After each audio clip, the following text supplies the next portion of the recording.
You're gonna be famous. I don't want to be. You kids can have our. I'll edit that part out. A good friend of mine who has been building beautiful pieces of furniture for as long as I can remember asked if I could help him turn a few fallen trees into slabs.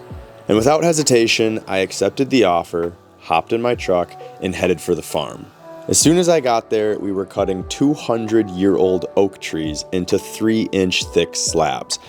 And for helping him out, he blessed me with a slab for free that has been drying out for quite a while. And I'm going to take it back home and turn it into a bench. The first step was to cut the bench to the correct width using my skill saw and a straight edge. I'm still relatively new to woodworking, and I'm hoping to turn it into a business one day, but the problem is I don't have these $5,000 machines that the professionals do.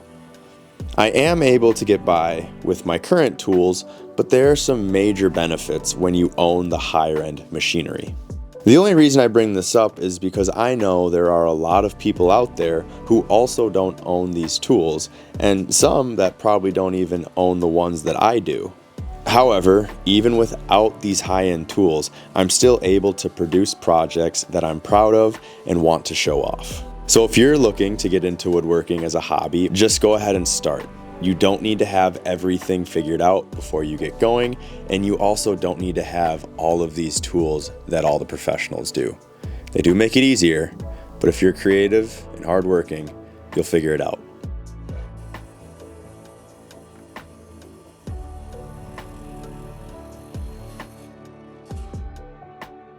Next, I had to cut the bench to the correct length, and using my carpenter square, I was able to get a perfect 90-degree cut. Now that the top of the bench was ready, I had to create all of the pieces for the legs and the brace. So I shaved off the bark with my hatchet, and then cut 3 identical beams using my table saw.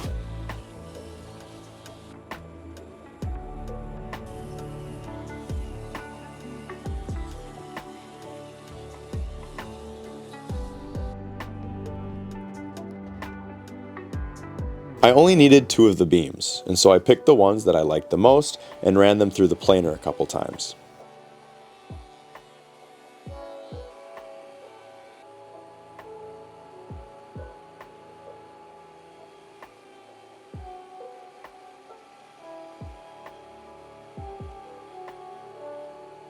Once they were planed, I flipped over the bench so the bottom was facing up and marked 3 inches in from the outside.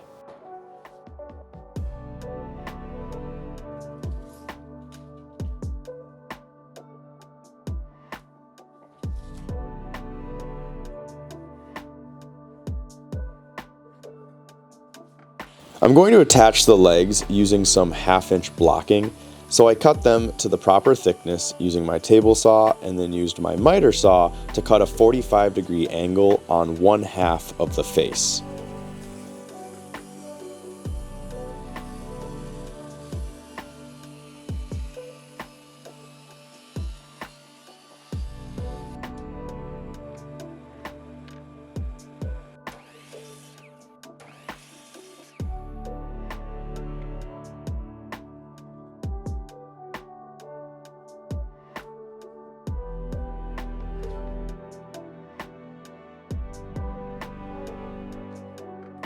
I also cut all 4 legs to 14 inches long with an angle of 5 degrees.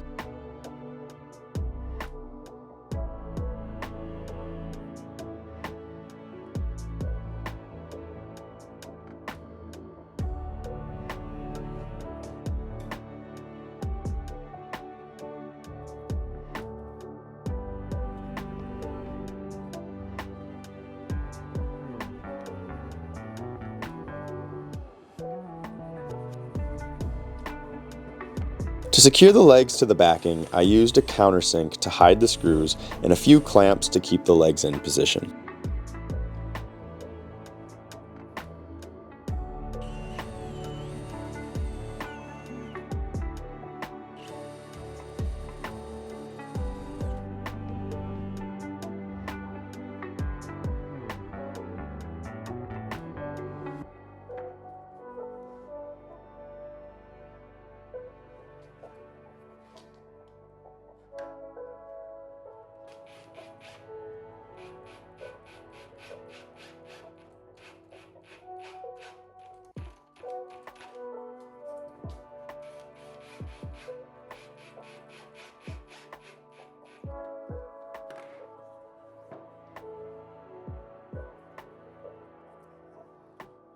Yes.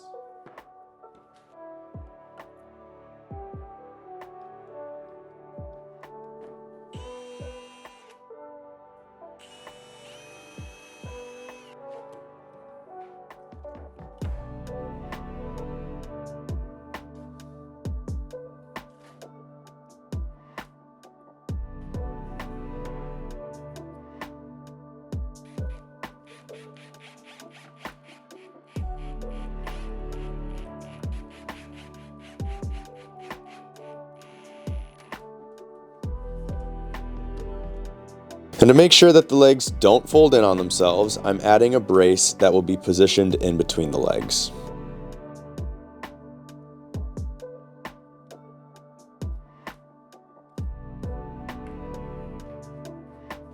Now, please excuse my messy garage. I'm in the middle of building some custom cabinets, and don't worry, I already get an earful from my wife about it, so you all don't need to add to that. However, if you do want to add something in the comments, feel free.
After securing the other side, it was time to ask the boss what she envisioned for the crossbeam. Well, in the middle, right? Yeah, but like right here, okay, on these 2 points, or I'll cut this in half. This comes like that, I like it straight and then across. like that. I like it straight across because it matches our table then. So you want it like this. So once the decision was made and there was a plan in place, it was time to execute.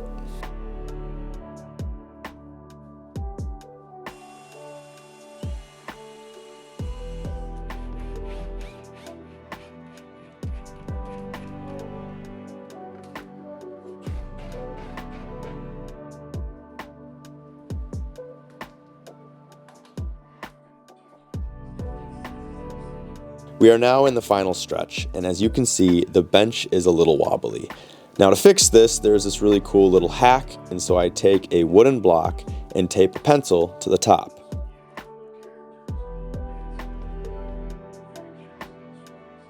I then run the block around all of the legs, giving me a level and even line across all of them.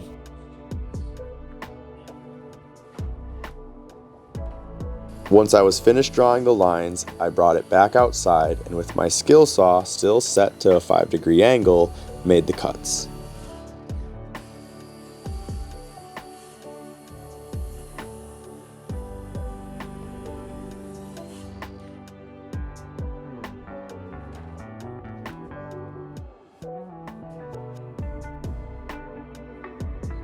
And here is how the final product turned out. If you are just getting into woodworking, I was in the same boat about a year ago, and it all started with a simple wooden box. If this hobby is something you want to master, I really recommend starting here and learning the basics.